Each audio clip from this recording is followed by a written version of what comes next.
Hello everyone, it's Lizzie and welcome to my May wrap up. Long time no see, right? Like I talked about in my last video, I decided to kind of cut down my uploading schedule just so I could really focus on writing my middle grade right now. I am on deadline. I am trying to finish up this third draft of the Odd book by the end of this month. It might go into the first week of next month. We'll see how it goes. Yeah, cutting down the uploading schedule has been so helpful.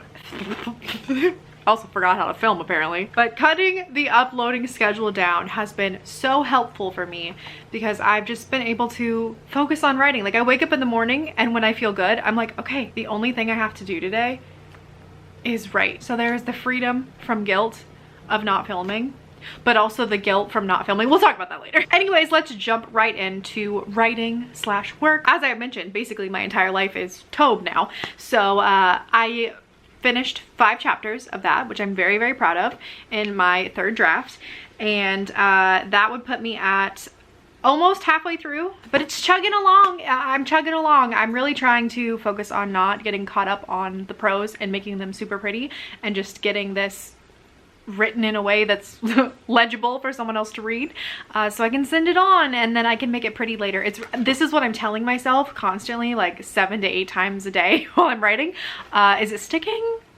Not so much, but it's what I'm trying to do. I also gave away 5 copies of The Glass Witch. If you're not following me on Instagram, you definitely should, because that's where I'm going to be doing most of my giveaways and have all of my announcements up. All of the winners have been contacted. They were all so lovely, all so grateful, and I'm just excited for them to like get to read. It's weird that it's out there in the world and that there are some people that have ARCs in their reading, and it's a very surreal feeling. And the only other thing that's really kind of work publishing related is I officially got like qualified to get like super chat and super things on my videos. So like there should be a little button there down below if you want to like, I don't know, leave me a tip or say thank you for making content. You can totally do that. So that was really fun that I was finally qualified for that. So yeah, that was work. It was all Tobe.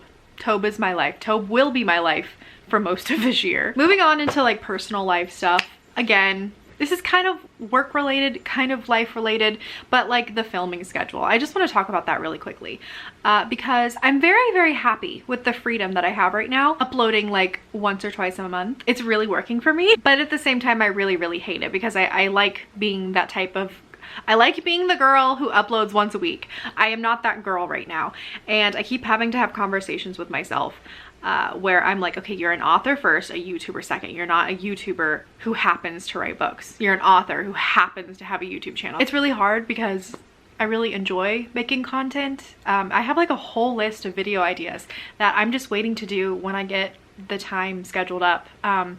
I think I've mentioned this before. I really, really love editing videos. I actually like it more than filming. So I kind of just miss like the flow that I get in when I edit videos. And I'm like, I have so many fun ideas, but you know, I don't really have time to do them right now. But that's fine. That's how hobbies work, you know? And I also miss talking with you guys. It makes me kind of sad. As writers, you know, we spend so much time in our house. A lot of times the only interaction I have with people is from the internet, which don't get me wrong, I prefer. I miss talking with you guys in the comments and hearing about how your projects are doing and things like that. So leave me a comment down below. Tell me how your writing's going. And if you're not here for writing, tell me what you're reading. So yeah, it's kind of been like an up and down feeling with not uploading. The only person putting pressure on me is myself. But at the same time, I'm really enjoying waking up in the morning and only having like 1 or 2 things to do on my to-do list instead of like film, edit, upload, thumbnail, you know, answer comments, all that stuff. So yeah, that's where I'm at with that. Another huge thing that has happened in my life is my ability to work out, exercise, has gone up so much, you guys, so much. I'm so happy. Do you remember last month in my wrap up when I was talking about how I was trying to get 3 to 5 veggies in a week and I was trying to be active like 4 days a week? And I was saying I hadn't quite seen results yet, either on my pain-free days, on the scale, which I'm not trying to like lose weight, but I was curious. So I hadn't seen results. This month, the results arrived. I had 17 pain-free days. 17. I have not had 17 pain-free days since I was like 14. I'm not kidding. It's been incredible. It's been a very slow process. Like I've had to start working out. I was like doing 1 day a week and going on long WALKs. I can't say the word because my dog's over there like, and then the next week, maybe 2 workouts and some more WALKs. And slowly over the month of May, I just started building up my tolerance. And this week, like in June, so it's not technically a May update, but this week I've worked out 5 days a week. If you guys are new here, you may not know this about me. I am disabled. I have a lot of spinal issues, neck issues, and I also have chronic migraines to top it all off. So it's very, very difficult for me to exercise because I'm constantly in pain. But I have been trying my darndest because I really want to be healthy. Like I want to be as healthy as I can for debut year because I know myself, and like the worst thing that could happen is that I would have to cancel my launch party or something. Maximus has came to join us. Hello. The worst thing that could happen is I would have to cancel my launch party or a signing or something like that because I had a pain flare or a migraine or something, and I don't want that so bad. So I'm literally trying everything I can to get as healthy as I can, and that includes making sure I'm getting in a butt ton of veggies and being as active as possible. Obviously, I have seen results from that finally, because my pain-free days are increasing, which is amazing. Now, most of these are migraine related. There is not much hope for my spinal nerve stuff. That's a disability. I gotta deal with my jacked up spine the rest of my life. If you didn't know, I have an extra rib. Her name's Reba. She really gets on my nerves. I'm so funny. So yeah, that's not changing. But the migraines have been so affected by this. It makes me so happy. And I'm sure like the spinal stuff too, because like as I lift weights and get stronger, like, you know, your shoulders and your back get stronger, and that can help support your spine. So I'm seeing wonderful results, and I'm just ecstatic. I think I cried so much this month just because like there were so many days I got to open my blinds. Like, do you know what a blessing it is to have sunshine coming through your house? Because when you have chronic migraines and you have light sensitivity, you can go an entire month without seeing the sun, and it sucks. It really, really sucks. Never take opening your blinds for granted. And this is turning very rambly. I'm sorry. I'm super, super grateful right now for my health, and I just wanted to share a little bit of my happiness with you guys. Next in my life, I got my passport. Finally, I am a passported girly. Me and my husband are planning to take a trip to England very early next year. That is my gift to myself. I've always wanted to go to England. Well, really the whole UK. We're doing a whole tour. That is my gift to myself for selling the Glass Witch. And I'm very excited. It's gonna be a 2-week, not really a vacation, it's gonna be a trip, because it's gonna be like we have so much to see, so much to do, but I am so excited. Another reason that I really want to get healthy, because I don't want to waste days being ill. So yes, we're getting healthy, we are getting ready. I am planning all the sites that we want to see, and I got a passport. So anyone want to invite me to Cancun? Let's go. The next one's kind of funny. I don't know if you guys saw this making its round around Twitter. I don't even know how to describe this. There was this review for these little plastic babies that most people use for baby showers and such, where this woman hid them all over her house, and her husband was finding them slowly over like a year or two, and like slowly lost his sanity. I thought that was brilliant. So I bought some. I wanted to do the same thing, which was slowly make my husband go insane. So I bought a bunch of these babies, and the woman who left the review, she just bought all white babies, okay? We are diverse around here. Anyways, I hid these all over the house, and Brian had no idea what was happening, and he kept finding them, and it was literally the best time ever. And every time he still finds one around the house, it's just like the dopamine that floods my body. It's amazing. Me and Brian play little pranks on each other all the time. There was a while there where we were hiding my one fuggler. Her name is the Husher. We were hiding her in different places every day, and we kind of had to like find her when we woke up in the morning. So this was kind of a play on that.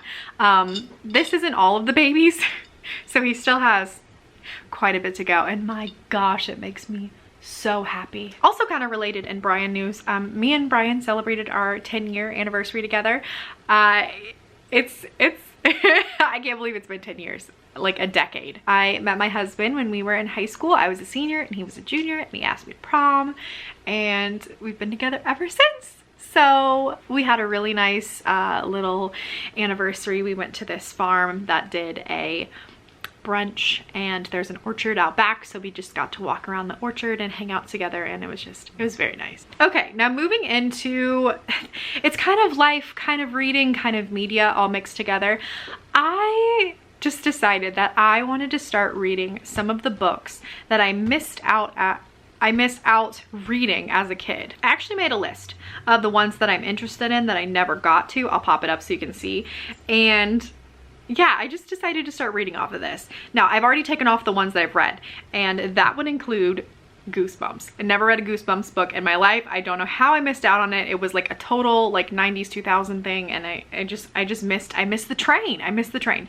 So in May I read 5 Goosebumps books, and once I finished the book, I would go to the show, which, by the way, if you didn't know, all of the original Netflix or all of the original shows are on Netflix. You can watch them. They are deliciously cheesy. I highly recommend. And I would watch them, and it was such a fun time. It was such a fun time. The cheese is great. The drama is great. The acting is something. Also, Ryan Gosling is in the Say Cheese and Die episode, which was really funny seeing him as a child. Then after Goosebumps, I graduated to Fear Street, which is R.L. Stine's like teenage horror. Same thing with those, same thing. Had a great time. The Cheese Fest, oh, it was just everything. And then I moved on to Animorphs. Now, this was inspired by How to Train Your Gabbin. He is one of my favorite booktubers, and he made a video where he read all of the original Goosebumps and all of the original Animorphs and like reviewed them in one long huge video. And I mean, it took me like a week to watch each of them, but I had so much fun, and I was like, I'm gonna read Animorphs. So I read the first Animorph book. It was like a lot. I don't know what I expected. I think I sometimes expect older YA and older middle grade to be like super I don't know, childlike, immature, but I didn't find that with these books. I found the voice really engaging, and the plot was fast-paced, and there was like a lot of like a lot more death and things like that. Like, it was a little bit darker than what I expected, and I was like, oh, okay, the 2000s had it going on and I missed it. And then the last childhood book that I really missed out on, which I don't know if this is popular, but in my elementary school it was super popular. Everyone was reading The Guardians of Ga'Hoole. I read the first book, got caught up, got to see what I was missing. It's very, very fun to read from the perspective of an animal. That is just not a very popular thing in middle grade anymore. And since we're already talking about books, let's talk about some of my favorites from this month. I had the best reading month of my life. Well, in quantity. I don't know about quality, but I read 19 books. Granted, most of those were because Goosebumps books are like 100 pages, and I read 5 of those, some Animorph books, some Fear Street books, Guardian of Ga'Hoole. So a lot of the things I was reading this month were very short, but still I am notching it because 19 books is the most I've ever read in my life, and I'm very excited about that. So 19 books. Unfortunately, did not love a lot of the books that I read this month. But that's just the reality. When you read a lot, you sometimes find a lot more you don't like. But what I do want to talk about is my favorite book that I read in March, and that's a Goosebumps book, you guys. I really, really loved Say Cheese and Die. If you weren't aware, this is a book about a boy who finds a camera, and when you take a picture of someone, it kind of shows their future and the bad thing that's going to happen to them like within the next couple days or whatever. I read 5 or 6 Goosebumps books, and this one was my favorite because this one had actual like real life fears. Like, it actually kind of felt a little bit more horror-y than the other ones because it has things like the fear of losing a loved one. Like, there's a situation where there's a car accident, and he's not really sure if someone in his family is going to pull through. There's a situation of kidnapping and being like held hostage, which is so much scarier to me than like a swamp beast or something like that. So the real world stakes and the real world scares like really made this like my favorite Goosebumps book. It was a great month. I lived my best life. I really, really did. And I Don't know how, but I hope that June is even better. We are also 4 months out from the Glass Witch release, which is just so wild to me. 4 months. It seemed like forever ago, and then all of a sudden it's 4 months away, and I'm like, what do I do with my arms? Thank you guys so much for watching and hanging out with me. Please talk to me down in the comments. I'm lonely. I miss you guys. If you haven't already pre-ordered the Glass Witch, that would be amazing. You would be my best friend in the whole world. Don't forget to like and subscribe, and I will see you guys in the next one. Bye.